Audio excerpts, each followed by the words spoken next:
руу авчих тийм. Нийт томьёонуудаа. За одоогийн нөхцөл байдал буюу орчин гэж тэмдэглэж байгаа ACER. За тэр нь бидний хувьд болохоор зүгээр одоогийн өгсөн асуулт гэсэн үг тийм. Ямар асуулт өгсөн байгаа вэ гэсэн. За policy буюу бодлого гэдэг маань нөгөө LLM загвар маань өөрөө тийм хариулт гаргадаг загвар маань өөрөө policy. Тэгэхээр хариулт асуулт өгөгдөөд S гэдэг асуулт өгөгдөөд тэрний хариулт буюу A гэдэг маань одоо дандаа хариулт гэсэн үг тийм үйлдэл гэдэг маань хариулт. Transition-ийн хувьд бол бид нэг систем байх гэж хэлсэн тийм асуулт байна хариулт байна тэр хоёр нийлээд асуулт хариултыг болно гэсэн. Ихэд залгаад бичих хангалттай гэсэн. За тэгээд шагнал маань дараагийн state буюу дараагийн state чинь өөр болохоор асуулт хариулт хоёулаа нийлцсэн систем байгаа шүү дээ. Тэгэхээр асуулт хариултыг хоёуланг нь харж байгаа тэр нь шагнал үг гэсэн тийм. Шагналын манд өгдөг тусгай загвар бид өөрсдөө сургацсан байгаа шүү дээ. Тэр загвар маань шагналын загвар маань хариултыг нь харж байгаа зохих шагналыг өгж байгаа. За нийт шагналыг нийлбэрийн гэж бичдэг. Бидний хувьд ихтэй T буюу одоо нэг нийт алхмын тоо нэг юм чи угаасаа энэ хоорондоо reward return хоёрыг адилхан гэж бодож байгаа. Тэгэхээр одоохондоо reward гэж яриад явчихна. За reinforcement learning маань өөрийнх нь зорилт нь болохоор мэдээж авах нийт шагналынхаа хэмжээг ихсгэх гэдэг зорилттой байна. Нийт шагнал тэр маань айлгал их байх нь зорилготой. Тийм байдлын тулд тэгээд бодлого маань LLM маань detection ерөнхийдөө нэг бодлогын параметруудыг тэмдэглэдэг байхгүй. Хэдэн тэр параметртэй ч юм уу тэр бүгдийн энийг тэмдэглэж юм бол бодлого маань бидний одоо хариултыг өгж байгаа.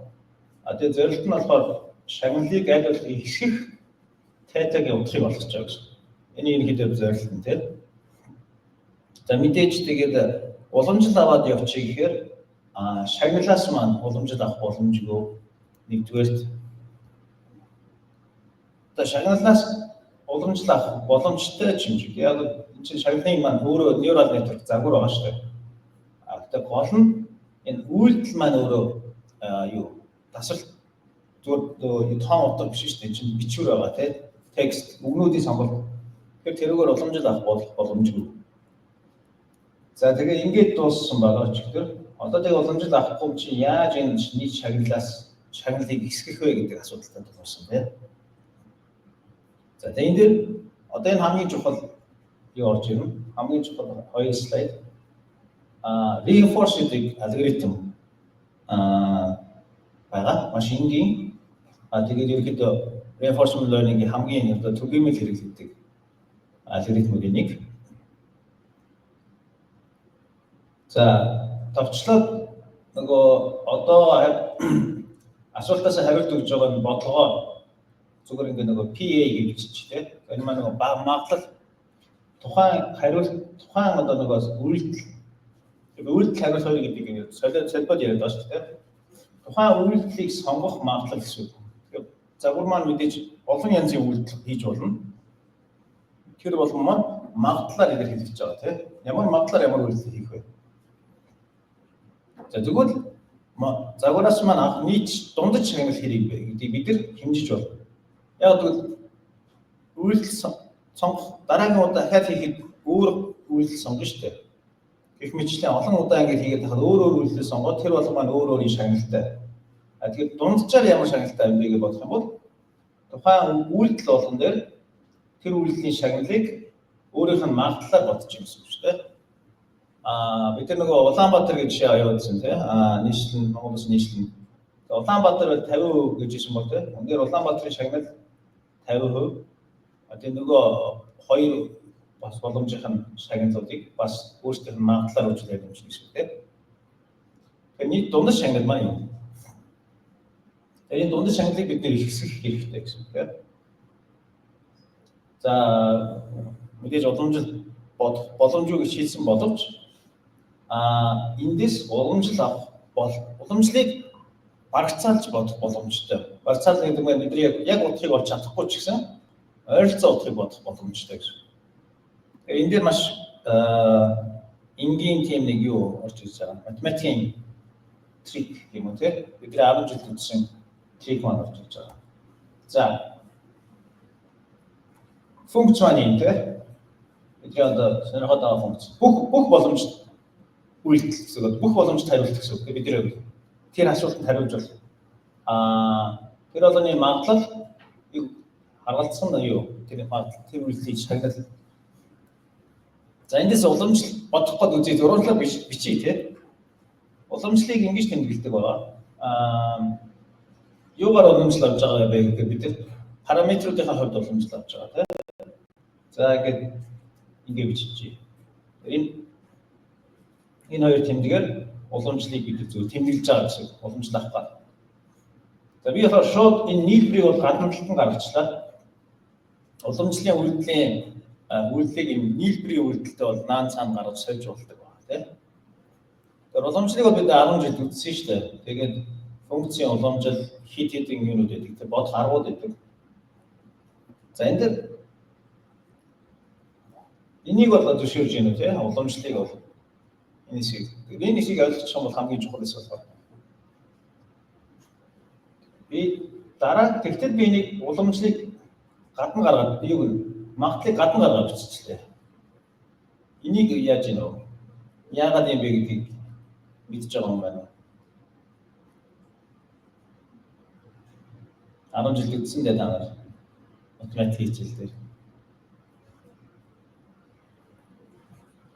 Таах байхгүй юу? Тэ? Яагаад бид нар ингэж бичиж болох вэ гэдэг.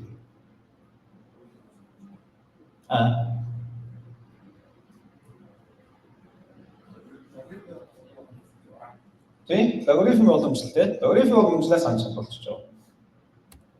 Логарифм уламжлал бид 10 жил үзэхдээ логарифмаас f за ямар нэг логарифм дотор юу байгаа хамаагүй тэ? Логарифм байх юм бол логарифмын уламжлал гэдэг маань нэгийг хуваах нь тэр нэг дотор функцэнд орж ирээд тэгээд тэр функцийнхаа уламжлал шүү дээ. Энэ нөгөө chain юу гэдэг те rule монголоор гинжин rule. За яагаад эра функц биш юм шиг яваад байна гэж те. Маш зөв асуулт байна. Яагаад эра функц биш юм шиг явж байна гэж. Body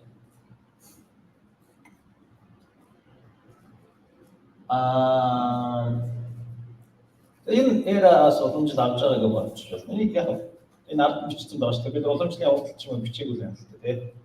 Тэр одоохондоо бид нэр тэрийг эраас уламжлал авахгүй гэж бол чи яг хэцүү асуулт асууж байгаа.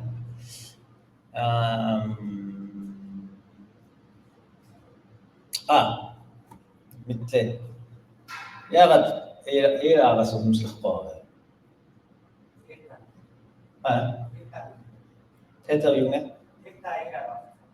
Яг зөв тийм. Бидний уламжлал авч байгаа тоо маань өөр тэтэр гэсэн шүү. Бид нэр тэтэр өөрчлөхөөр энэ функц яаж өөрчлөгдөх вэ гэдгийг бодож байгаа юм шиг. Гэтэл энэ шагналын функц маань тэтэг өөрчлөхөд шагналын функц өөрчлөгдөхгүй шүү дээ. Бид нар тусдаа загвар сурцсан тийм шагналын загвар гэх.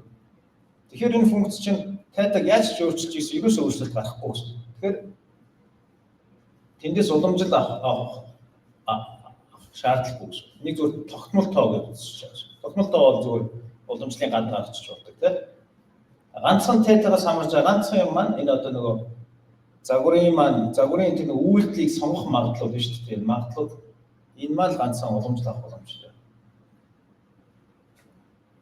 Тэгэхээр энэ тэгшлэлийг та нар ойлгочиход ерөнхийдөө reinforcement learning бүх юмыг ойлгож юм шиг. Хамгийн төвөгтэй тэгшлэг маань юу дээ? За тэгтээ мэдээж яагаад энийг хийж байгааг гэдгийг жоохон ойлгохгүй ч магадгүй тийм. Яагаад энэ магадлалыг гадна гаргах гэдэг юм бэ? Дотор бас магадлал. За уламжлалыг ингэж бодож болно. За яагаад ингэж үйл юунд гаргах гэдэг юм бэ? Энэ уламжлалыг бодъё гэх юм бол бодож болно тийм. Зүгээр л ганц асуудал нь болохоор бүх боломж зөвлөлүүд дээр энэ тоог бодох хэрэгтэй гэсэн. Одоо бид нар PyTorch дээр энэ уламжлалыг бодож болно шүү. Тэгэхдээ энэ нийлбэр бол барагдахгүй тийм. Бүх боломжит хариулт гэдэг чинь яг ч дуусахгүй шүү дээ. Бараг хязгааргүй тийм. Бүх боломжит хариулт гэдэг. Тэгэхээр энэ нийлбэрийг бид нар бодох боломжгүй. Тэгэхээр бидний нийлбэрийг ямар нэг юмны нийлбэрийг тийм магадлалаар яаж ойролцоогоор бодож болох вэ гэхээр хэрвээ тэр нийлбэр маань магадлалтай байх юм бол тэрийг бид нар ойролцоогоор бодох боломжтой байдаг гэж. Яагаад магадлал нь гадналтай байх юм бол энэ тоог яаж бодох боломжтой юм бэ гэж. За expectation байдлаар бичиж болно тийм. Expectation гэдэг чинь монголоор юу гэдэг юм бол доо. Математик дундаж гэдэг юм байна тийм. Ерөнхийдөө юу гэсэн үг вэ гэхээр бид нар энэ биднэрт нэг юм distribution байгаа тийм. Одоо тархалт гэх юм уу тийм. Хариултуудын магадлалууд байгаа. Тэндээс бид нар тэр магадлалын дагуу нэг үйлдэлийг сонгоно гэсэн үг тийм. Тэр сонгосон үйлдэлийн хувьд бид ийм доторх утгыг бодно гэсэн үг шүү. Тэгэхээр мэдээж үйлдэл болгон дээр тэр магадлалыг үржүүлчих юм бол энэ хоёр маань адилхан юм гэсэн. Тэгэхээр юу хэлэх гээд байна вэ гэхээр ямар нэгэн үйлдэл сонгоод тэрнийхээ бид нар хувьд энэ доторхыг нь бодчих юм бол бид нар цаана жинхэнэ утгатай ойролцооч юм шиг тийм. Бид нар төстэй бас ашигласан шүү дээ. Шагнал дээр тийм. Ингэж бичсэн тийм. Яг дундаж шагналыг бол бид нар ингэж бичсэн шүү дээ. Бас expectation байгаа шүү дээ. Ах болгон үйлдэл болгоны хувьд магадлалаар нь тэр юугаар орчуулсан байгаа шүү дээ. Хэмжээрээ. Тэгээ бас яг адилхан. Тэгэхээр бид нар энэ хэмжигдэхүүнийг ойролцоогоор бодох боломжтой гэсэн.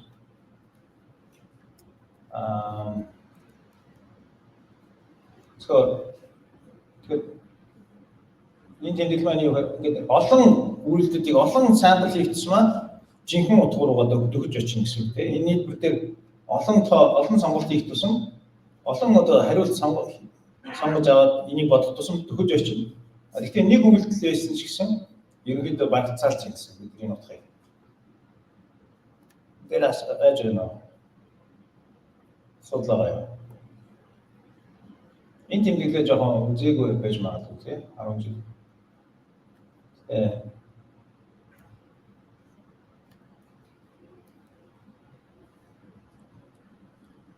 За тэгэхээр уламжлалаа бид нэр ингээ биччихлээ. Юу магадлалын гадналт гаргасны ячаар. Тэгээ логарифм гараад ирлээ тийм. За тэгээд шагнал маань байна. За тэгэхээр уламжлал маань юм. Тэр маань юу гэсэн үг юм бэ гэхээр бид нар загвараас зүгээр нэг хариулт гаргачихна гэсэн үг тийм. Sampling хийх гэсэн үг юм. Энд ч одоо нэг generation хийх гэсэн үг шүү дээ. Загвараас гаргаж аваад нэг хариулт гаргаж аваад тэр хариултынхаа хувьд энэ уламжлалыг бодчих юм бол болно гэсэн үг. За бүр функц нөгөө loss function байдлаар бичиж тийм. Тийм бол ингэ бичиж болно. За reinforcement learning маань loss function ямар хэлбэртэй байх юм бэ гэхээр логарифм, хасах логарифм тэгээд үйлдлийн магадлал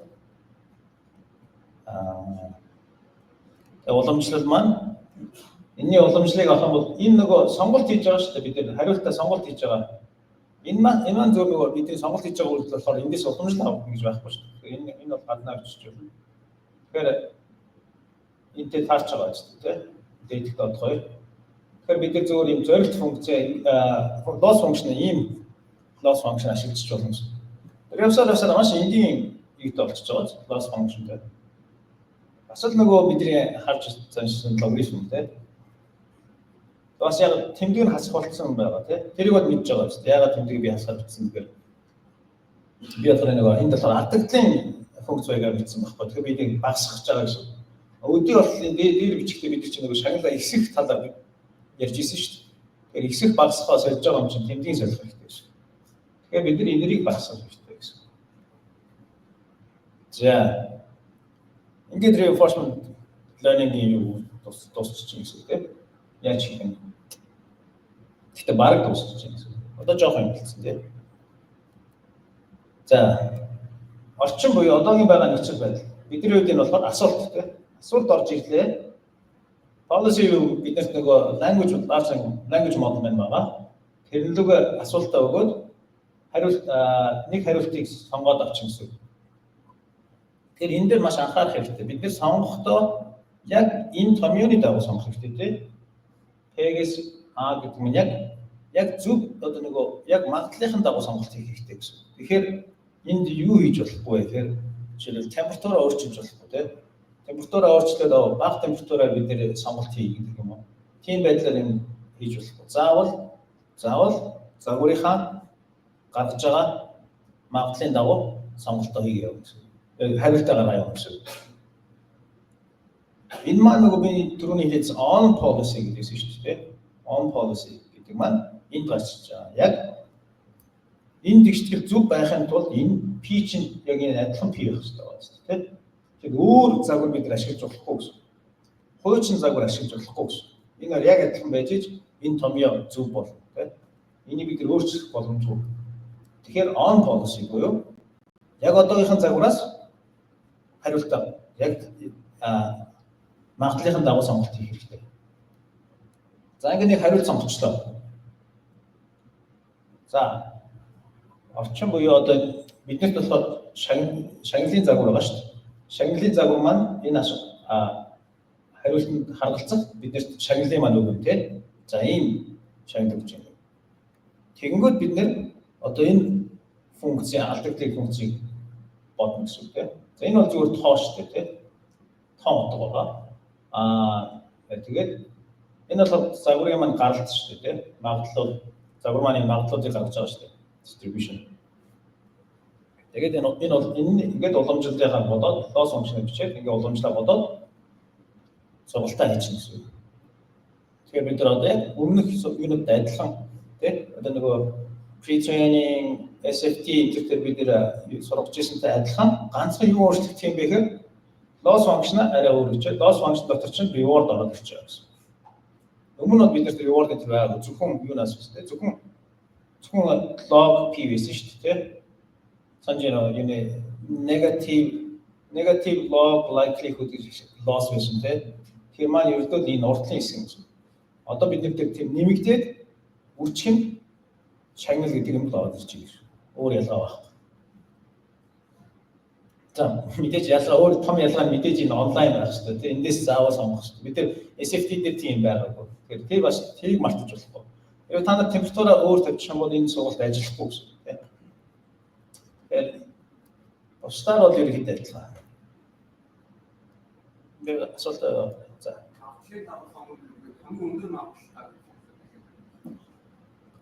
Магадлалын дагуу сонгоно гэдэг маань яг одоо рандомор сонгоно гэсэн. Яг шоо хаяад тэгээд тухайн магадлалын дагуу. Тэгэхээр ингээд маш олон сонголт хийх юм бол нөгөө жишээн дээр Улаанбаатар чинь 50% байсан шүү дээ сонголт. Тэгэхээр маш одоо 100 сонголт хийхэд тал нь Улаанбаатар байх хэрэгтэй гэсэн. Энийг 100-удаа давтах юм бол тийм үйлдэл чинь талд нь Улаанбаатар 25% нөгөө болж юм уу 25% нь энэ ч юм уу. Яг тэрнтэй таах хэрэгтэй. Тэр магадлалаа гэсэн. За бид нар эрт энэ чинь аагаа бол ерөөдөө бүхэл бүтэн нөгөө хариултыг А гэдэг байгаа шүү дээ. Тэгэхээр хариулт маань өөрөө олон тэмдэгтүүдээс бүтсэн байгаа тийм. Гэхдээ хариултыг сонгох тэмдэгтүүдийг нэгээр сонгохоор адилхан. Зөвхөн тэмдэгтүүдээ нэг болгоно нэгээр нь магадлалын дагуу сонгож авчихад болно. Тэгэхээр болж байгаа. Тэгээ маш энгийн. Гол нь температур top P, top K гэдэг юмнуудыг яаж хэрэглэж болохгүй гэсэн. За тэгээ мэдээж энэний дараа уламжлал аваад параметр маань апдейт хийгээд learning rate маань нэр хамбол ингээд апдейт хийгээд ингээд арай learning. За тэгээ дараагийн энэ апдейт хийгүүдийн параметр маань өөрчлөгдөнгүүд ахаад тэр өөрчлөгдсөн энэ параметр маань өөрчлөгдөнгүүд энэ магадлал маань ахаад өөрчлөгдөж шүү дээ бүгдөө. Тэгэхээр ахаад тэр шинжлэгдсэн магадлалын дагуу ахаад шинээр хариулт сонгох хэрэгтэй тийм. Хуучин хариултаа бид нэр ашиглаж болохгүй. Тэгэхээр одоо хүмүүсээс ингээд юу сонгож шагналын тэр бичүүлж авчаад тэрийг ингээд сургалтын дээр ашиглах боломжгүй гэсэн үг шүү дээ. Дандаа нөгөө шинээр хариулт гаргаж авах хэрэгтэй гэсэн. За зингээ тах болно. Ихтэй болог байгаа тий. Одоо нөгөө альфаго чинь яг ингэж ийм том явуулсан гэж байгаа шүү дээ. Нөгөө дэлхийн аврал их бождог. Таны цаана хаад нэмэгдэл юм байна. Гэхдээ гол санаа нь бол юм шүү. Үйлчлэгээл хожиж ийн хожигдохгүй нь тэрнээс хамаарал юу үйлдэл сонгодог тэр юу гаш neural network байгаа тий. Тэрнийг автоматик явуулчих гэсэн. Тоглоом тоглодог. Тоглоом тоглох юм та нар энийг хийж болно гэсэн. Очоод. За мэдээж олон үйлдэл хийж байгаа болохоор тэрэн дээр жоох өөр баг зэргийн ялгаа гарч ирнэ. Гэхдээ ерөнхийдөө адилхан. Олон үйлдэлтэй байхад зүгээр биднэрт бол хамаагүй л дээ яг энэ хичээлдээ. Гэхдээ хана олон үйлдэлтэй та нар юм хиймээр байл яг алгоритмын функц маань нэг ялгаа байхгүй тийм. Жишээ нь ингээд S1 буюу одоо анхны алхам дээр E1 гэдэг үйлдэл хийгээд тэгээд орчин маань өөрчлөгдөд ST гэдэг орчин алхам дээр AT гэдэг үйлдэл хийсэн гэж бодъё л ингээд олон үйлдэл. За тэгвэл алгоритм маань энэ дээр буцаад юу болчихж байгаа шүү. Ихсэх функц шүү. Хасагтаныг маань байхгүй.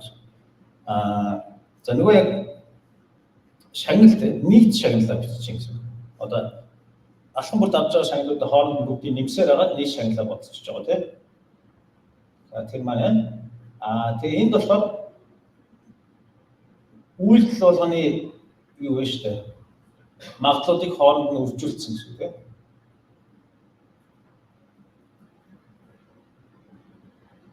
Яг нийлбэрийн логарифм чинь үржүүл нөгөө доторхын үржүүлсэнтэй адилхан шүү дээ. Энэ нийлбэрийг логарифм дотор оруулах юм бол үржүүл болоод ирчих гэсэн үг тийм. Тэгэхээр үйлдэл болгоны магадлалыг хооронд нь үржүүлсэн гэсэн үг. Гэдэг маань нийт магадлал гэсэн үг. Бүх үйлдэлийг зэрэг авах магадлал. Эсвэл зөвхөн логарифм гадна биччихвэл хамаагүй амархан. Нэг өөрчлөлт байгаа ч. За тэгээд би хийсэн нөгөө багасгах биш ихсэх хэмжээлээр нэмэх хэрэгтэй байна. За тэгээд юуны бос нөгөө юуны хөвчс адилхан тийм. Одоо байгаа полисигаар тоглоомоо тоглоод үйлдэлээ сонгоод боломжлоо бодоод тэгээд полисигаар шинжилээд явна. Ингээд тойроо. Тэгэхээр энэ одоо жишээл нөгөө харилцан ярианы модель хийсэн бол ингэж юм гэсэн үг шүү дээ. Энэ маань эхний хариулт, хоёр дахь хариулт, гурав гэдэг бүх хариулт. Тэгээ хариулт болгоны магадлал нийт авсан шагнал тийм.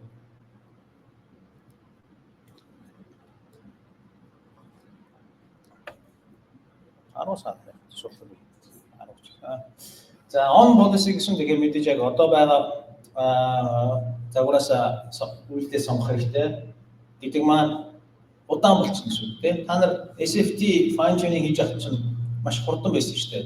Яг GPU чинь ингээд өгсөн оролтон дээр шууд юуг зэрэг бодчихж байгаа шүү дээ. Бүх тэмдэгтүүдийг зэрэг бодоод магадлалын бод зэрэг бодчихж байгаа байхгүй бүх тэмдэгтүүдээр. Тэгээд та нар ингээд уламжлал авах шээ. Гэтэл энэ хариултыг гаргах процесс маань тийм. Одоо бид хариулт сонгох процесс маань нэгээр сонгох шүү дээ. Та нар ингээд за 100 хүүхдийн хариулт хийж болно тийм. Тэр 100 үгийг зэрэг таах явж боломж байхгүй. Яг л загвар маань дараагийн ганц л үгийг таадаг загвар байгаа шүү. Тэгэхээр нэг үгийг таана, буцаага тэр үгээ загварлага юм, хоёр үгийг таана, тэргээ буцаага загварлага юм. Ингээд 100 удаа загвараараа явж иж хариултыг та нар гаргаж авах юм шиг. Тэгэхээр энэ алхам маань их удаан буюу одоо GPU-г ашиглаж чадахгүй гэсэн бүрэн. GPU чинь одоо нөгөө параллел тийм тооцоолол хийхэд хамгийн тохирсон төхөөрөмж шүү дээ. Тэгэхээр энэ sequential юм хийхэд тохиромж өгдөг. Энэ дээр маш цаг алдна. Тэгэнгүүт энийг хийсний дараа энэ дараагийн алхам бол маш хурдан тийм. Тэгвэл буцаад энэ дээр яриад гацсан гэсэн. Тэгэхээр ингээд энэ сургалт бол маш удаан. Юу тайлбарлах юм бол та нарын өдийг болт хийжсэн supervised training-ийг харьцуулбал хамаагүй удаан гэсэн.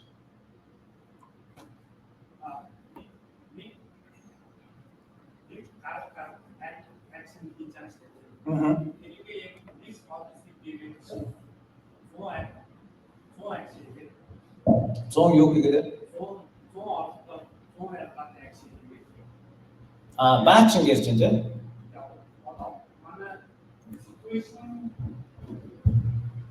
Одоо манай ямар одоо байгаа ингээд нөгөө орчин ST нэг асуулт байгаа гэж юм бодож байгаа шүү дээ.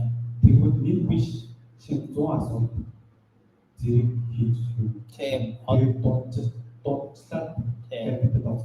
Тийм. Яг зөв. Би энэ хэлээгөө бид нар нөгөө SFT training хийхдээ ганцхан юу оролтонд сурдаггүй шүү дээ. GPU-гээ дүүрэхийн тулд 100 шиг асуулт ч юм авчираад зэрэг авчираад тэгээд тэр 100 асуултаас зэрэг сурдаг тий. Зэрэг юугаар уламжлаа бодоод тэгээд нэг апдейт хийдэг байна. Яг тэрнтэй адилхан батчинг хийн. Тэгэхээр энд бол ганцхан асуулт орж ирэх алдаггүй. Олон асуулт зэрэг өгөөд тэр маань ер нь бол бараг шаардлагатай гэж хэлэхэд болно. Яг л бидний бодож байгаа ганц юунаас бодож байгаа уламжлал маань худлаа шүү дээ. Яг зөв уламжлал биш. Тэ? Ойролцоогоор барагцаас уламжлал. Тэгэхээр олон юу байх тусмаа бидний барагцаалсан юм маань дөхөж очиж шүү дээ. Жинхэнэ уламжлал руу. Тэгэхээр ер нь яг амьдрал дээр бол аль болох энэ дээр олон асуултыг зэрэг өгж иж алгоритм чинь илүү доктортой болсон. Тэгэхгүй бол худлаа бид нар чинь чиглэлд явах боломжтой байхгүй. Энэ чиглэл маань худлаа байх боломжтой.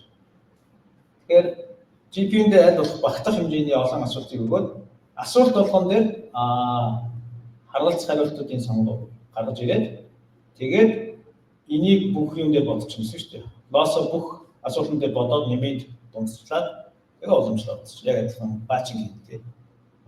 Тэр нэг олон зэрэг ороод тэгэхээр манай нэг апдейт хийчихвэл асуултын дараагийн тооцооныг оруулж тавьж шүү дээ.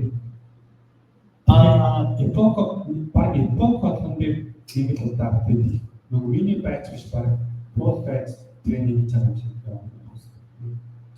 Энэ дээр асуултынхаа нэг асуулт бүгдийн бүх тэмдэгтүүдийн сонгох хэрэгтэй энэ. Одоо тэгэхээр бид чинь эхний 10 тэмдэгтийн асуултынхаа 10 тэмдэгтийг сонгоод апдейт хийж болохгүй. Бүх юугаа гарч иртэл асуултаа дуустал сонголтыг хэрэгтэй. Тэгэхээр 100 үсэгтэй асуулт авах юм бол 100 үсгийн 100 үгийн тий 100 үгийн бүгдийг нь сонгосоод тэгээд нэг апдейт хий. Тэгээд апдейт хийчих юм бол өмнөх ямар ч өгөгдлийг ашиглах боломжгүй шүү. Яг асуултууд damit ашиглаж болно. Өмнөх хариултуудыг ерөөсөө ашиглаж болохгүй. Дахиад шинээр хариултууд үүсгэн. Миний баачаар би ялгаа сайн мэддэггүй юм. Тэгэхээр сайн мэдхгүй байна. Одоо чинь манай 100 асуулт дараа тэрний шинэ 5-ын лосоо бодож хэлчихээ. Тэгэхээр 5-аар бодоод тэр зүгээр сонголт игээд хэдэн example дээр апдейт хийх. Тэгээд одоо болохоор манай нэг апдейт хийчихвэл нэг параметр хэлчихвэл тэгээд тэгэхээр бүгднийг нэг хийж авчаад тэгээд гаргаж авсан асуултанд бүгдэн дээр нь нэг апдейт хийхгүй бол тэр асуултаа хариултаа агч ашиг зааж байна. Гаргаж авсан хариултан дээр бүгднийг зэрэг ашиглахгүй бол ашиглаагүй гэж дараа ашиглаж болохгүй шүү. Апдейт хийсэн дараа бол. Гэхдээ бас өөр арга байгаа. Тэглээ очно. За ингээд ерөнхийдөө цөм юм маань ингээд болчихж байгаа шүү. Гол reinforcement learning-ийн implement хийх. Одоо яагаад энэ маань одоо хамгийн төвөгтэй юм бэ гэхээр инженерингийн хувьд энийг маш төвөгтэй. Яагаад гэвэл энэ алхам маань удаан. Энэ алхмыг хурдсах хэрэгтэй. Тийм болохоор инженерийн хувьд бол энэ хамгийн төвөгтэй юм гэсэн. Степ гэсэн үү? Амьдрал дээр ч хамгийн удаан процесс гэж магадгүй. Зарим асуултууд 1000 үгнээс бүтэж байгаа шүү дээ. Тэгэхээр энэ 1000 удаа загвараараа forward хийх хэрэгтэй гэсэн. Тэгжиж ганцхан апдейт хийх гэсэн. Тэгээ яг практикээр хийгддэг аргууд гэх юм бол 1000 сервер нэвтрүүлээд тий 1000 сервер дээр 1000 хариултыг зэрэг бодоод ч юм уу. Ингээд маш том хэмжээний байч үсгээд ч юм уу. Тэгээ ингээд ганц апдейт хийх чинь. Иймэрхүү аргууд хэрэглэгдэн. Окей. За ойролцоогоор бодож байгааг би түрүүнээс яриад байсан. Шүү жоохон тодорхой болгох тийм ойролцоо гэдэг маань яг ямар утгатай юм бэ гэхээр unbiased гэдгийг бид мэдчихэж байгаа. Unbiased гэдэг маань дунджаар зөв гэсэн. Бидний бодож байгаа уламжлал нэг уламжлал болгон маань зөв байх албагүй тийм. Жишээл бид нар ганцхан хариултаас энэ уламжлалыг бодож байгаа тэр маань зөв байх албагүй. Гэхдээ олон хариултаас энэ уламжлалыг бодоод дундчлах юм бол заавал зөв уламжлал орчно гэсэн. Тэр маань unbiased гэхээр тийм гэсэн. Тэгэхээр дор үрний алдаатай байж болно. Тэр алдаанууд нь дундчлах юм бол бие бинийгээ cancel хийгээд дундаж маань яг зөв байх хэрэгтэй гэсэн. Одоо энэ дээр bias variance хоёрын ялгаа тийм бодолтой зорилт маань энэ хоолын цэг тийм тэр sample-ууд маань энэ цэнгэр цэгнүүд байна шүү дээ. Unbiased гэдэг маань дээдлийн хоёрыг гэсэн. За энэ бол мэдээж алдаа багттай тийм яг л бидний хүсэж байгаа цэг дээр очиж шүү дээ. Энэ ч гэсэн адилхан unbiased. Цэг болгоныг хараад үзье тийм. Алдаатай байж болно тийм. Энд дээр шал хоол байгаа ч тийм. Цэг болгоныг харах юм бол алдаа байгаа. Гэхдээ энэ олон цэгүүдийг дундчлаад харах юм бол яг энэ улаан дээр очих гэсэн. Тэрийг unbiased гэсэн. Нөгөө нэг тэмдэг нь болохоор variance тийм. Энэ жишээлбэл variance гэдэг нь хэр тархаж байгаа, хэр их энэ тархалттай вэ гэсэн. Тэгэхээр энэ хоёр бол тархалт багтай байгаа ч тийм. Ерөөдөө нэг цэг дээр төвлөрсөн, нэг газар төвлөрсөн, зүүн газар хэсгийг мэдэхгүй. Гэхдээ нэг газар бүгдээр төвлөрөөд ирсэн. Тэгэхээр энэ маань болохоор low variance. Энэ хоёр болохоор төвлөрөөг тарцсан байгаа ч тийм. Тэгэхээр sample болгоны алдаанууд нь том гэсэн. Тэгэхээр энэ хоёрын variance нь том. Тэгэхээр энэ болохоор low variance боловч тархалт нь бага боловч энэ biased байгаа ч тийм. Дундаж дээр очихгүй. Тэгэхээр дунд чинь өөрөө алдаатай гэсэн. Ийм тэгэхээр бид biased юм хэрэглэх юм бол хичнээн олон sample ашиглаж хамаа бид зөв уламжлал бодож чадахгүй. Биднэрт байгаа нь энэ гэсэн. Олон уламжлалыг нийлүүлэх юм бол бид зөв чиглэлдээ явна. Гэхдээ уламжлал болгон маань зөв байх албагүй гэдгийг та нарт бодох хэрэгтэй. Тэгэхээр юун дээр анхаарах хэрэгтэй юм шийдэл. Ийм мэдж байгаа бол та нар. Тэгээд reinforcement learning сургаад үзэх юм бол айгүй их та нар тийм асуудалтай тулгарна. Тогтворгүй байдал. Сургалт маань айгүй тогтворгүй болдог. Гинт одоо яадаг гэсэн. Гинт одоо шагналмаа нэг л дээшээ явна гэсэн тийм энэ уламжлалыг бодоод явж итэл. Тэгтэл гинт доошоо унах чинь тийм. Тэр маань яаж ийм вэ гэхээр бид нар яагаад ч азгүйгээр юм буруу sample олдчихлаа гэсэн үг байхгүй энд. Тэгээ бид нар шал буруу уламжлал бодогдоод буруу чиглэл рүү явчлаа шүү загвар маань. Тэнгүүд нөгөө эксэх ёстой шагнал маань буурчих болно гэсэн. Тэгэхээр supervised fine tuning-ээс хамаагүй төвөгтэй параметруудыг маш сайн сонгох хэрэгтэй. Ялангуяа learning rate тийм. Бид чиглэл маань найдваргүй юм шин. Хамаагүй том алхам тийш хийж болохгүй гэсэн. Тэгэхээр аль бол learning rate-ийг багасгаад ч юм уу том алхам хийхгүй байхаар яг л буруу чиглэлд хамаагүй хол явчих юм бол буцаж хийж чаддгүй тийм чадахгүй шүү дээ. За тэгэхээр variance буюу одоо тархалт ингээд алдаанууд байгаа юм тийм. Энийг багасгах арга байгаа. Бас тодорхой хэмжээнд чадах чинь нэгээр бид багасгах боломжтой. Яаж энийг шүү одоо иймэрхүү болох вэ тийм. Тэгэх юм бол сургалт маань хурдан болно. Ийм уламжлал оновчтой зөв уламжлалаас сурах юм бол загвар маань хамаагүй хурдан сурна шүү дээ. Ийм алдаатай юу сурах юм бол яг бид нар алдаатай хаваад сургалтаа удаашруулах хэрэгтэй. Тэгэхээр ерөөдөө сургалт маань өөр удаан болно гэсэн. За тэгэхээр энэ уламжлалыг энэ нөгөө алдаануудыг яаж багасгах вэ гэдэг. Бид одоо тэгээ нэг хэмжүүр байгаа шүү дээ. Log тэгээд энэ шагналтай. Энэ маань ингээд тоонууд маань бүгдөө ингээд их хэмжээний тоонууд байх гэж байна. Тийм бүгдөө 10,000-аас их ч юм уу. Ийм тоонууд байх юм бол тэндээс үүсэх алдаа гэх юм уу. Variance нь маш өндөр болж байна. Хэрвээ тэд нэр бүгдээрээ хэмжээ ингээд нэг 0 руугаа ойртох юм бол variance багасдаг байна. За тэрний өмнө нэг хийж чадах юм маань энэ. За бид түрүүн олон алхам тухай ярьсан тийм. За энэ бол бид яг одоохондоо ойлгох хэрэггүй ч гэсэн хэрвээ бид нар олон алхам хийж байгаа бидний бүх шагналыг бичсэн шүү дээ. Бүх алхмнуудаас авах нийт шагналыг бичсэн.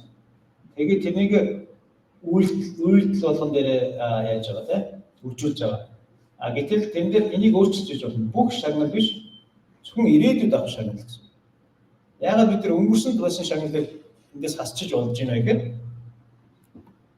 бидний одоо авах үйлдэл тийм одоо авах байгаа үйлдэл өнгөрсөн шагналыг нөлөөлөхгүй. Чи ямар ч үйлдэл хийсэн бай өнгөрсөнд авсан шагналаа өөрчилж чадахгүй. Тэгэхээр тэн дээр тэр шагналуудыг оролцуулах шаардлагагүй шүү дээ. За та тэгээ өөрөөсөө математикийн бичиж үзэж болно. Энийг хасангууд ямар нэгэн энэ хоёр адилхан гэж гарч ирнэ математикийн утгаар.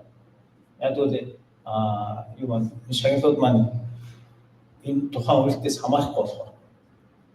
За энэ бол гэхдээ яг олон үйлдэлтэй. Бид нар гэхдээ нэг үйлдэлтэй ярьж байгаа тийм нэг хариулттай. За тэр үед ямар арга хэмжээ авч болох юм бэ гэж.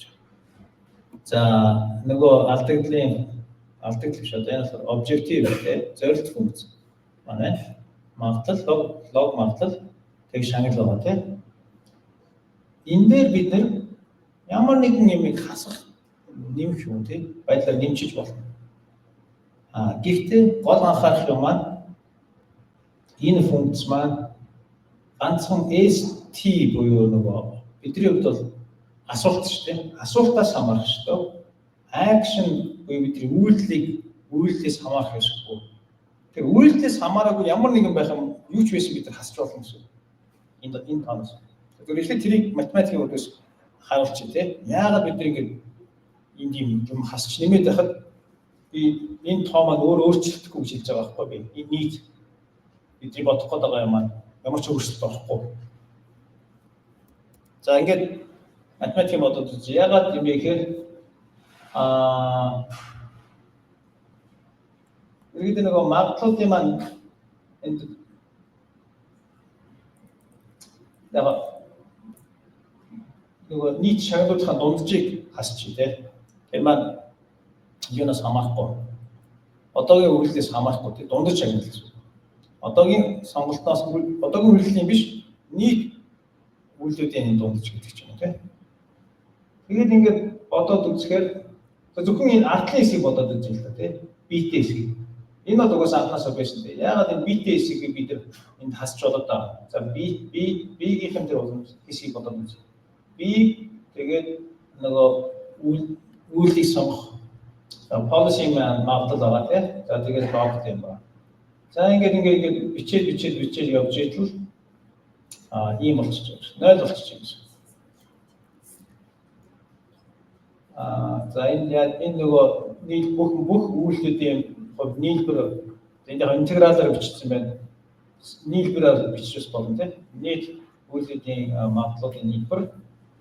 За одоо нөгөө буцаагаад логийнхаа юу буцаагаад оруулчлаа шүү дээ бид нэр. Бид нар түрүүн ийм байх дотор нь байх нь гадна гаргаад энийг лог болгож ирсэн бол тэрийг буцаачлаа тийм. Уламжлалын дотор нөгөө магадлал маань байгаа. Тэгээд B маань энд байгаа. Гингүүд. За B чинь өөрөө бид нар B гэдэг тоо маань бид нар хэлсэн юунаас хамаарахгүй гэж тийм. Одоогийн үйлдэлээс хамаарахгүй чинь уламжлалын гадна гаргаад бичиж байна. Тэнгүүд энэ дотор нийлбэр байгаа ч тийм. Бүх юунуудын бүх магадлалын нийлбэр гараад ирж байгаа. Бид нар бүх магадлалын нийлбэр 1 гэдгийг мэднэ шүү дээ. Магадлал заавал нийлбэр 1 байх шүү дээ. Тэгвэл 1 гэдэг тооноос уламжлах орчин 0 шүү дээ. Тэгэхээр энэ B гэдэг тоог нэмшээр энэ өөрчлөлт орохгүй шүү. Нийтд нь харах юм. Үйлдэл нэг болгон дээр нэг бүрчлэн харах юм бол мэдээж өөр л дээ. Гэхдээ бид энийг хасч болно гэсэн. За тэгээ яагаад ямар тоо хасах вэ гэдэг нь бидний бодож байгаа нь бол дунджийг нь хасна гэсэн. Одоо ингээд авчвал маш олон янзын шагналууд байгаа шүү дээ. Тэндээс дундаж шагналаа хасна. Тэр нь хамгийн оновчтой биш байж магадгүй. Гэхдээ нэлээд оновчтой. Бидний тархалт байгаа шүү дээ. Энийг нилээдгүй багсаж өгнө. Тэгж хас дунджийг нь хаснаа.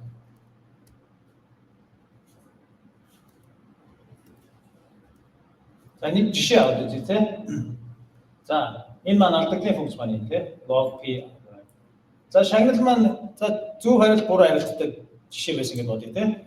Тэгээд зөв хариулт авах юм бол биднэрт 1 гэдэг шагнал, буруу хариултанд 0 гэдэг шагнал авсан. Өгдөг гэж өгдөг гэж бодчих те. За тэгмүүд энийг бодоод үзье л та. За ингээд хариулт сонголоо. Тэр хариулт маань хэрвээ зөв хариулт авах юм бол би зөв үдийг нэмэх тэмдгээр илэрхийлээд байна. Зөв хариултын үед маань алдагдал энэ. Тийм ээ. Яг л R чинь 1 болчих шүү дээ. 1 гэсэн. Тэгэхээр ингээд зөв хариулт юм. Буруу хариулт авах юм бол R нь 0 тийм. Тэгэхээр алдагдaltaын функц маань 0. Адилхан айгу танил юм байгаа ч тийм. Юу болчихоо гэхээр зөв хариулт авах юм бол энэ алдагдал буюу negative log likelihood loss. Бидний нөгөө мэддэг loss гаргаж байгаад нөгөө мэддэг loss зөв хариултан дээр мэдээчтэй шүү дээ. Зөв хариултыг шууд дуурайж суулгах хэрэгтэй гэсэн үг тийм. Зөв хариулт байх юм бол бид нар нөгөө SFT-гээр хэлсэн шүү дээ. SFT fine tuning. Тэн дээр бид нар хүмүүсээс зөв хариулт аваад тэрийг дуурайж суулж ирсэн тийм. Гэхдээ өөрөө гаргасан хариулт маань тэрөө зөв байх юм бол бас тэрийг дуурайх хэрэгтэй тийм. Дуурайж гэсэн зөв хариултыг дуурайж суулж байгаа. Буруу хариулт тавил юу суулгахгүй гэсэн үг тийм. Бид эндээ юу ч хийхгүй гэсэн. Гэхдээ тэгсэн чинь ингээд бид нар анх эхлэхдээ бид нар ярьж байсан шүү дээ. Зөв хариултаас сураад ээж болноо. Тэр маань яхав ингээд яваанда буруу хариултыг доош нь дарна гэж хэлсэн тийм. Яг тэрэн рүүгээ бид нар буцаад очиж шүү дээ. Яг сөрөг жишээнээс бас суухгүй байна. Шууд зөвхөн эрэг жишээнээс сураад юм тийм. Энийг нөгөө нэр нь өөрөө бас нэрлэж болно. Rejection fine tuning гэж бас хэлж байна. Яаж вэ гэхээр бид нар загвараас аймаг зэрэг хариултууд гаргаж аваад зөв буруугаар нь reject хийж байгаа. Буруу байх юм бол reject хийгээд хайчихна гэсэн. Зөвхөн зөв хариултуудыг гаргаж аваад тэгээд зөвхөн зөв хариултан дээр SFT тренинг хийж байгаа. Энийг тэгээд rejection fine tuning гэж нэрлэдэг. Тэгэхээр ажил нь энэ бол ажил нь тийм. Гэхдээ удаан, жоохон удаан, inefficient гэсэн. За хариулт шагналынхаа юу жоохон өөрчилж тийм. Зөв хариултанд 0.5, буруу бол хасмал 0.5 гэдэг хариулт шагнал өгч байна. Ингэж өөрчлөхөд юу ч өөрчлөлт ёсгүй шүү дээ. Одоо үнэхээр биднэрт сайн загвар байх юм бол энэ шагналыг гэж өөрчлөснөөр бас л тэр загвар маань сайн хэвээрээ байх ёстой шүү. Зүгээр л нийт авах шагнал дундаж авах шагнал маань хасгаар 0.5 буурч байгаа л бас биш. Их авдаг шагнал өндөр авдаг загвар өндөр авдаг хэвээрээ байна. Шагнал муу авдаг загвар муу авдаг хэвээрээ байна. Зүгээр тогтмолтойгоор бид бүх юм дээш нь доош нь болгочих байгаа байхгүй. Тогтмолтойгоор бүгдийг дээш нь доош нь болгоод ямар ч юм өөрчлөлт ёсгүй тийм. Энэ дээр одоо бид нар юугаа бодоод үзье. Алдагдлын хэмжээ. За эрэг дээр бол нэг өөрчлөлт байхгүй. Зөв энд 0.5 гэдэг 5 гардаг. Тэгэхээр эрэг сампл байх юм бол адилхан л NLL лосоор осон гэсэн үг тийм. Дуурайгаас осон. Сөрөг байх юм бол одоо дахиад лог гэхдээ эрэг лог лос гарч байгаад ингээд бид сургаж энэ ажил гэсэн. Энэ маань илүү оновчтой буюу илүү хурдан сурна. Яг ерөөдөө дундаж байгаа бид 0 руу төхөлж штэ. Шагналынхаа дунджийг тийм шагналуудыг авах шагналуудынхаа. За тэгтээ би нэг өмнө ярьсан шүү дээ. Ингээд логийн тэмдгийг сольжиж болохгүй. За яг хасах логтой маань сурж болдог. Ягаад гэвэл эн чинь нэг доошлоод хамгийн багтаал энд ирээд зогшин тийм. Эрэг лог ч юм болохоор бидний энийг багасгах юм бол ингээд юу руу явчих гэж хэлсэн шүү дээ. Хязгаар болов. Ингээд болохгүй гэж хэлжсэн бол одоо буцаад тэр маань гараад ирлээ тийм. Яагаад болчихв? Яагаад бид энэ эрэг логоос сурч болоод байна энэ үед? Би бол түрүүн бол болохгүй гэж хэлсэн дээ. Тэгээд энэ үед бол болно. Юу ялгаатай вэ?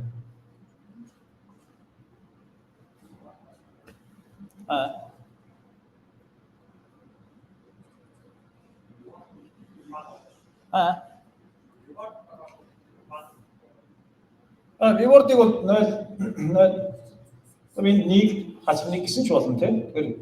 Тэгвэл бид нар нэмэлт логикийг оптимизац хийж шүү дээ. Гэхдээ тийм байхад тэр хамаагүй. Энэ эрэг маань эргийн одоо эрэг чиний алдагд маань 0 руу төгсөж байгаа шүү дээ. Сөрөг чиний алдагд маань хасах 1000 хасах сая руу яваад очиж байна.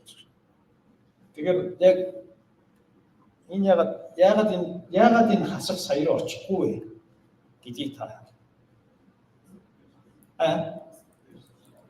expectation таамаатай яг зөв. Энд нэг юм байгаад байгаа шүү дээ. Энийг бид нар анзаарах хэрэгтэй. Яагаад хасах сая руу очихгүй юм бэ гэж байна. За ингээд сөрөг үйлдэлийн магадлал тий. За сөрөг үйлдэл маань амар өндөр магадлалтай. Маш буруу тий тэр бол. За ингээд сөрөг үйлдэлийн магадлалыг багасгалаа, сөрөг үйлдэлийг авах юу буурна тий гарч их буурна. Ингээд буураад явж ил энэ хайд ирнэ шүү дээ. Магадлал маш бага болоод эхэлж байна тий. Тэнгүүд тэр сөрөг үйлдэл маань өөрөө сонгогдох нь өөрөө бас багасаад ирж байгаа. Энэ бид сонголт хийж байгаа шүү дээ.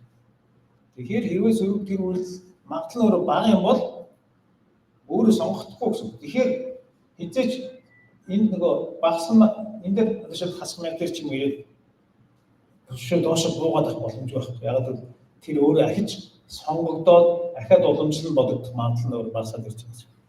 Тэгэхээр энэ маань өөрөө хязгаартай гэсэн.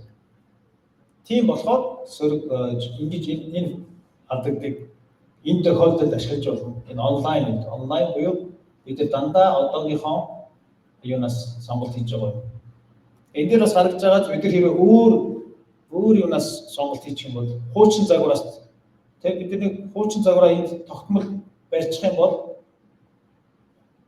тэндээс сампл хийгээд байх юм бол энэ жинхнээсээ хасах хязгаар өөрөө явчих боломжтой гэсэн үг шүү дээ.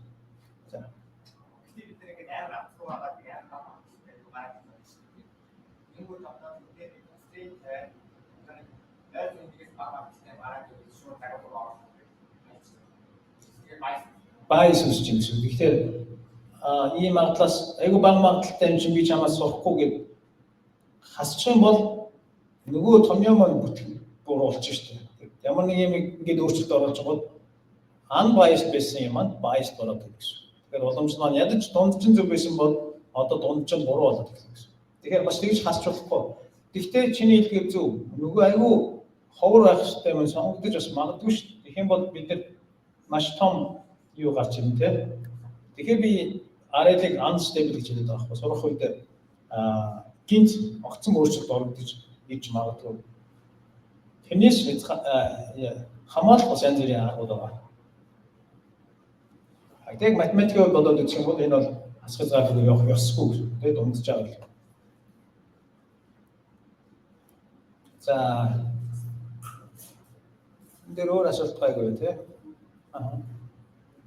Сөрөг шин хасгалаар бүлэглэх unstable болоод болсон гэдэг байна.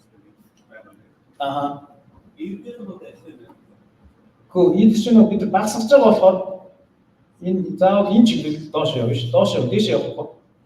Багсаж байгаа болохоор. Дээш явах ямар шалтгаан байхгүй ш. Энэ бол нэг багсангууд доош явчих боломжтой ш. Би заагүй. Дээш энэ дээр бол асуудал байхгүй ш. Дээш чинь нэгээс их энэ ийш явах боломжгүй ш. Энэ дээр ирээд дуусчих тий.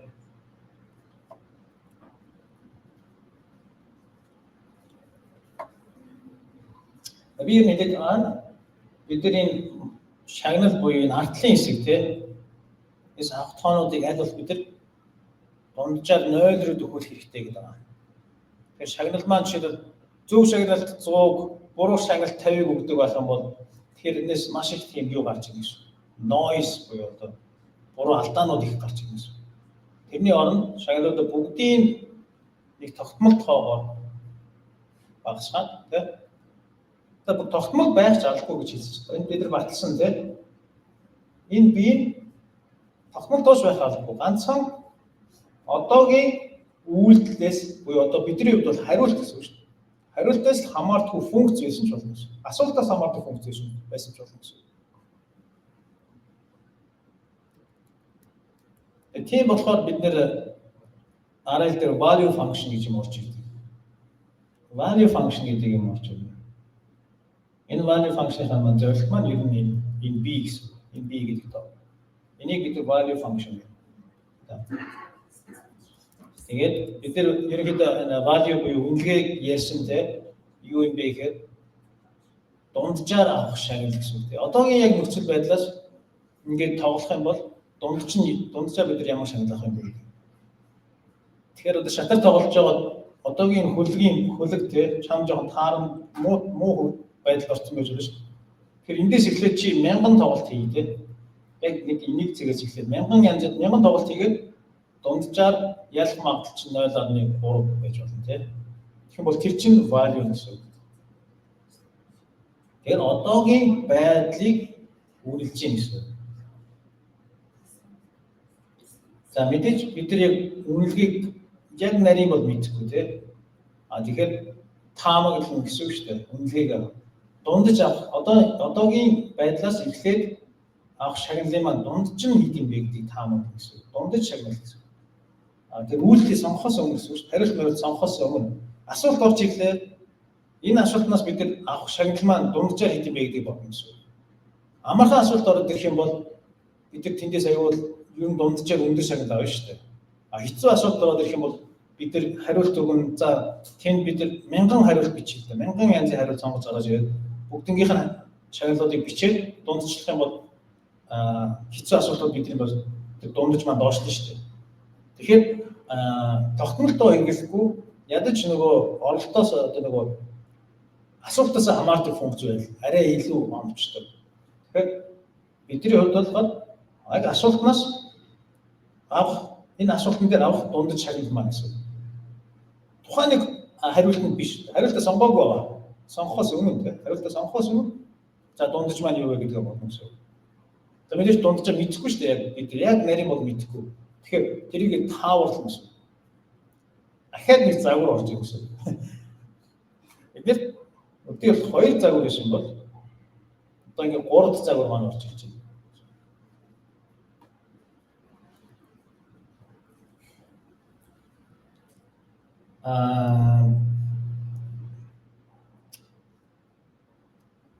Тэгээд тэр 3 дахь загвар маань энэ үнэлгээг боддог загвар гэсэн.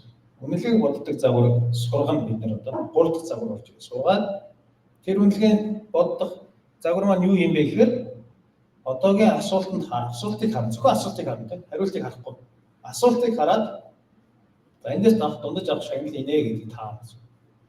За мэдээж ихэндээ буруу таана. Тэгэхээр энийг бид сургах хэрэгтэй сургаад жинхэнэ шагнал авч байгаа шүү дээ бид нар. Тэр жинхэнэ шагналаас сураад дунджаас зөв аль болох зөв сурах хэрэгтэй гэсэн. За тэгээд тэр сурчих юм бол бид нар одоогийн авсан шагналаас нөгөө дундаж үнэлгээгээ хасан гэсэн. Тэгэхээр бид нар одоогийн авсан шагналыг бас бидний өөрсдөө тааварж байгаа дунджаа хасаад аль болох авах шагналуудынхаа юу 0-оор төхүүлээд дээ шүү дээ. Тэгжиж одоо сургалтаа илүү хурдан болгоно гэсэн. Зөв болгох талаар байна шүү дээ. Сургалт бол зандаа зөв. Зөв гэдэг маань хизээ нэгэн цаг чиний завг сурна гэсэн. Зүгээр бид нар одоо тэрийг илүү efficient болгох гэдэг хурдан сурах гэдэг юм шиг. Мөнгө хэмнэлтэй тийм 100 өдөр сурах байсан бол энийг 10 өдөр ч юм болгох гээд хичээгээд байна. Тэрнээс биш бол энэ байсан байгаагүй алгоритм бол ажиллах ёстой. Зүгээр жоохон noisy гэсэн тийм. Noisy-г багасгах гэсэн. Ерөнхийдөө бид бас энийг одоогийн авсан шагналаас дундаж шагналын энэ хассан advantage гэж нэрлэж явждаг байгаа. Давуу тал гэсэн үг шүү дээ. Тухайн одоо энэ үйлдэлийг сонгосноор ямар давуу тал үүсэж байгаа юм бэ гэсэн үг тийм. Тэгэхээр давуу тал гэдгийг бодохын тулд мэдээж дунджаас бодох хэрэгтэй шүү дээ. Дунджаа мэдэхгүй бид нар үнэхээр тэр үйлдэл илүү биш юм уу, муу биш юм уу гэдгийг таах явж боломж байхгүй тийм. Тэгэхээр бид дундаж байх юм бол бид дунджааныг шагнал нэг 5 байх хэрэгтэй гэтэл тийм. Энэ үйлдэлийг сонгосон чинь 10 гэсэн шагнал авчих бол энэ бол яалтчгүй дунджаас илүү зөв үйлдэл байна. 2 гэсэн шагнал авсан бол энэ чинь дунджаас бид нар дунджаар 5 авах хэрэгтэй гэсэн чинь 2 гэдэг шагнал авчихсан шүү дээ. Тэгэхээр энэ үйлдэл бол муу гэсэн үг тийм. Тэгэхээр advantage маань тухайн үйлдэлийн жинхэнэ одоо юуг харуулж байгаа гэсэн. давуу тал буюу одоо энэ үйлдлийн сонголтын зөв үү буруу юу гэдгийг биднэрт хэлнэ гэсэн. Шагнал бол бид нар зөв буруу хэлэхгүй шүү дээ. Нэг гэдэг шагнал ороод ирлээ те. Зөв буруу мэдэхгүй те. Яг гэвэл тэнд 2 гэдэг шагналж байж магадгүй шүү дээ. 0 гэдэг шагналж байж магадгүй. Бид нар шагналыг юу мэдэхгүй те. Шагнал чинь ямар нэгэн юу байхгүй шүү дээ. Одоо юу гэх юм. Тэр абсолют утгад ямар нэгэн одоо заавал 1 байх хэрэгтэй 0 байх хэрэгтэй. Ямар ч тийм байхгүй те. Гэхдээ бид нар advantage-ийг бодож чадах юм бол тэр маань бид нар тэр үйлийг сайн уу юу гэдгийг хэлж чадна. За энэ дээр яг дунджийг яг бүр биччихсэн байна те. Нийт авах шагналыг тэр үйлдлийн магадлалаар ингэ нэмээд дундаж. Энийг бид нар advantage тэгэхээр advantage 0-оос их байх юм бол тэр үйлдэл оновчтой байна гэсэн үг. Тэгээ бид нар тэр үйлийг илүү сонгох хэрэгтэй гэсэн үг тийм. Тэр үйлдлийн магадлалыг илүү ихсэх хэрэгтэй гэсэн үг.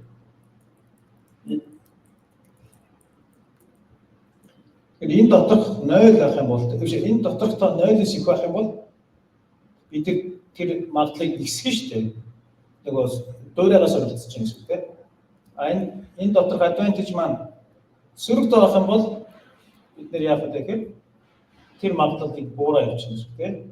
Тэгэхээр advantage эерэг байх юм бол ийм хэлбэртэй, advantage сөрөг байх юм бол ийм хэлбэртэй. Тэгэхээр магадлалыг ихсэх багасгах маань энэ advantage-ээс хамаарна гэсэн. Value үнэлгээнээс хамаарахгүй, шагналаас хамаарахгүй, шагнал үнэлгээ хоёрын зөрөөнөөс хамаарна гэсэн. Хүмүүс ч гэсэн ер нь бол та нар ингэж сурдгийг анзаардаг уу? Одоо ингээд нэг дүн авч ийн те хичээлийгээд. За тэгээд чи маргааш нэг шалгалттай те. За шалгалт төгсөн чинь 70 авчлаа. Чи өөрийгөө буруутгах уу, зэмлэх үү яах вэ? Тэр хүүхд өөрийгөө зэмлэх үү эсвэл баярлах уу гэдэг бид хэлж мэдэхгүй шүү дээ. Бид тэр хүүхдийн дунджийг мэдэх хэрэгтэй байхгүй. Тэр хүүхд дунджаар 90 авдаг хүүхд байсан бол те. Тэгээд дунджаар 90 авдаг гэдэг чинь тэр хүүхдийн үнэлгээ value биеийн те 90 гэсэн. Гэтэл яг тест хийгээд тестэн дээр хийсэн үйлдэлүүдээс хамаараа шагнал нь 70 болчихлоо тийм. Тэгэхээр тэнгууд хасах 20 байгаа ч advantage байна. Тэгэхээр тэр хүүхэд бол 70 авчих юм бол 90 байж байгаа 70 авчих юм бол өөрийгөө буруутгах тийм. Өөрөө алдаа хийсэн байх гэж бодно. Хаана алдаа хийсэн гэж илүү бодно. Хэрвээ дунд чинь 50 байдаг хүүхэд 70 авчих юм бол advantage чинь юунд 20 шүү дээ. Advantage байна. Тэгэхээр тэр хүүхэд баярлна гэсэн үг. Бидний тарих өөрөө юугаа дандаа бодож идэг тийм. Value-го бодож идэг. Expectation байгаа шүү дээ чинь. За маргааш шалгалтад нэг дунджаар тэд авчих байх гэдэг. Ингээд ороод тэрнээс их байх юм бол баярлна. Авах юм бол бид гутхан ч юм. Бас ингээд юу тийм. Эсвэл мөнгөн дээр тийм бид ингээд мэдгүй сая төгрөг оллоо тийм. Тэгтэл баг цалинтай ч баг мөнгө олно гэж бодож ирсэн бол сая төгрөг олчих юм бол баярлна. Тэрнээс илүү юу олно гэж бодож ирсэн бол үнэлгээтэй байсан бол дотоод үнэлгээ чинь сая авчих юм бол уурладаг ч юм тийм. Тэгээд бидний тарих дандаа энэ бас үнэлгээгээ шинжилж явж идэг тийм. Бид нэр одоо амьдралын түвшин дээсэх тусам жишээ нь бидний доторх үнэлгээ ихсгээд явдаг байхгүй юу? Тэгэхээр ингээд гоё байр авахд дөнгөж шинэ байр авахд баярлж идэв. Жилийн дараа тэрэнд үнэлгээ маань дасч шít бидний амьдрал ийм байх ёстой гэж дасчингууд тэрнээс илүү гарч иж бид нар одоо энэ advantage маань эерэг болж иж баярлна гэсэн. Баярлна гэдэг маань ямар нэг зөв хийгээд байна. Тэр зөв үйлдэлийг бид нар эсгэж чинь гэсэн шүү. Шít тэрнээс байр маань жижигрээд ингэ яачих юм бол бид нар уурдаг ч юм уу, гутдаг ч юм уу. Тэгэнгүүт бидний тарих за энэ ямар нэгэн бид нар буруу хийжтэй тэр буруу үйлдэлийг хаана байна те гэдэг тарих маань тийг засаад бидний тарих чинь өөр reinforcement learning-ийг өмдөж байгаа шүү дээ. Тэгэхээр бас дандаа happy байх боломжтой шүү дээ. Дандаа happy байх гэдэг нь энэ дандаа энийг байх юм бол бидний сурах процесс айгүй удаан болно шүү. Заавал ингэж эерэг сөрөг юм байж иж сургалт бидний сурах хурд маань өндөсөж байгаа гэсэн. Тэгэхээр дандаа happy байх бас боломжтой шүү.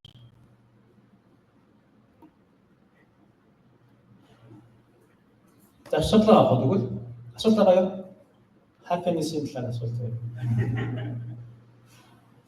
Яг математикаараа баталж болж байгаа шүү дээ. Яагаад заавал ингэ юу яаж болох вэ? Дундаж байх хэрэгтэй гэдэг.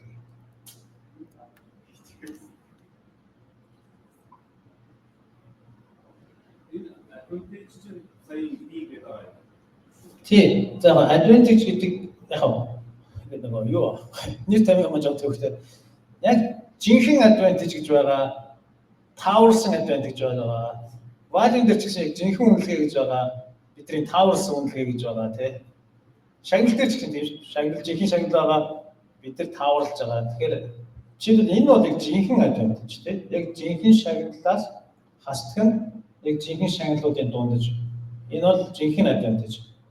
Гэхдээ бид нар жинхэнэ advantage яг мэдэх боломж байхгүй. Тэгэхээр бид нар энэнийг бодох арга байхгүй шүү дээ. Энэ чинь бүх үйлдэлүүдийг нэмжиж, бүх үйлдэлүүдийг харж иж дундаж ин бодох боломж байхгүй. Тийм болохоор бид нар value гэдэг юмар орлуулад тэгээд тэр орлуулсан advantage гэсэн. Advantage estimate гэж гэх юм тийм тааварсан үнэлгээ гэсэн.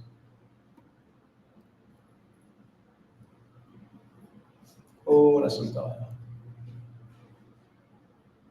За өнөөдөр бид нар тэгээд одоо ингэж яг RL маань дуусгах чинь семинар дээр юу орно гэсэн. DPO ашиглана гэсэн тийм.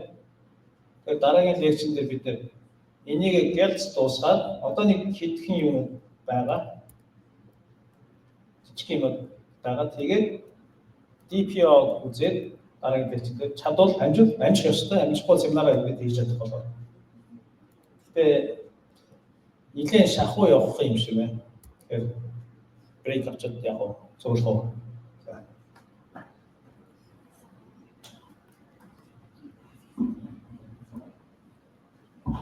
11 цагаас тий?